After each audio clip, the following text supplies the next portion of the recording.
there's a sort of another pivotal moment in your career, which was, of course, this campaign for Macs, the Mac versus PC, and you were asked to be in this campaign with John Hodgman, which was a really radical TV commercial. I mean, it was about computers, and there were no computers in those commercials. Do you remember when they first approached you, what you thought about it? Because they asked you, they wanted you to do this. Yeah, it was definitely flattering, but it was also, I was a time where, I remember I was doing consistently, I was just doing a lot of movies at the time. And so I was starting to, I had these, I guess I had ambitions to just keep doing that. And now things are different. Actors can do, I see big movie stars sometimes. Everyone sees on commercials all the time. But at the time there was more of a stigma attached to it, that like, well, you either do that or you do this. Or you do commercials in Japan when no one sees you. Exactly. that no one hears, yes, or Mongolia, outer Mongolia. So I know it sounds crazy to say now because it was such a good thing in my life, but it wasn't an easy decision. It wasn't like, and I think the appeal was, it was the most flattering part was that Steve Jobs had seen, I think it was accepted, in fact. He had seen something that he felt like Herbie. I He saw Herbie with his daughter, and he liked you. Yeah. Oh, was it? It was a her. Wow. Well, I had heard that I reminded him of a younger version of himself, or something like that. There was some, not my brain, but just aesthetically. I wish it was more than that. And so that was cool. I was like, wow, Steve Jobs, obviously one of the great innovators. And they told me what the setup was, which was appealing. It was supposed to be, I think they said it was Rob Corddry, who at the time was on The Daily Show. And I was a fan of his. And so I thought, wow, that'll be really fun and easy. And like you said, very minimalist. And so we were just going to do like a couple days of it, just a one-off. It was meant to be a one-off thing. And it was John, as you said, John Hodgman, who I immediately fell in love with. And we just hit it off so instantly, and that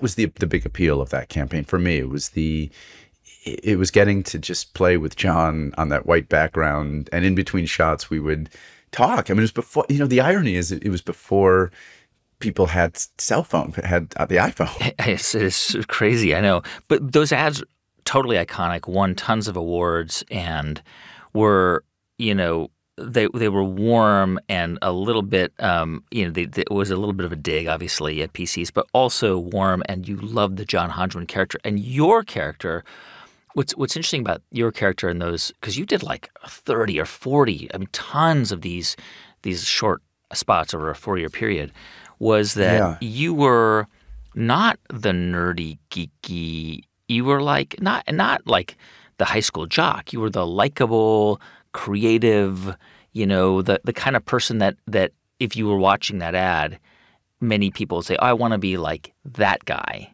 You became it was almost like that was a somewhat of a different role. Is that fair to say? Yeah, no, it was not one that I had been asked to do, really. He was laid back. He was confident. He was more of a neutral character. The challenge, though, Guy, was that it was, like you said, it was written, those ads are inherently arrogant. The point is that I'm better. I'm the embodiment of something that is better than this other person. Yeah. And so how... that was always the challenge, was how to convey that without being overtly elitist. Arrogant. Elitist, yeah. And in fact, I remember them wanting me to say, when I say hello, I'm a Mac, they wanted me to be very proud of that, Say it like that. That was the note. That it wasn't Phil Morrison, the director. Phil got what I was doing. It was the executives, the Apple executives. They kept coming up to him and whispering in his ear. And Phil would like begrudgingly give me the note, Justin, could you do it? Just a little bit more proud. And I was so self-conscious about being a pitch man. Yeah. Being like, hey, I'm the guy who's selling you this. Yeah. So they wanted, hello, I'm a Mac. Really, like, this is who I am. I'm proud. Yeah. Pride. Yeah. They wanted. And I thought, God, we have to like as much as we can stay off, like lean the other direction. So I tried to be more casual, and I just didn't. And I've never done this before. Just not followed a note is the way. It's not a good lesson to like teach kids, but because I love giving myself over to directors, you know, and I love the idea of being a vessel for whatever. But there was something about this that I thought, because Phil kept saying, just give them one. They just want one, and I knew if they had one, that they would use it. Hello, I'm a Mac, and like, it just felt like, I don't know. So that is the one thing I'm I'm proud of, is that I ignored my superior's direction. If you like this clip and you want to watch another one, click right here. And if you want to watch the entire episode, click right here.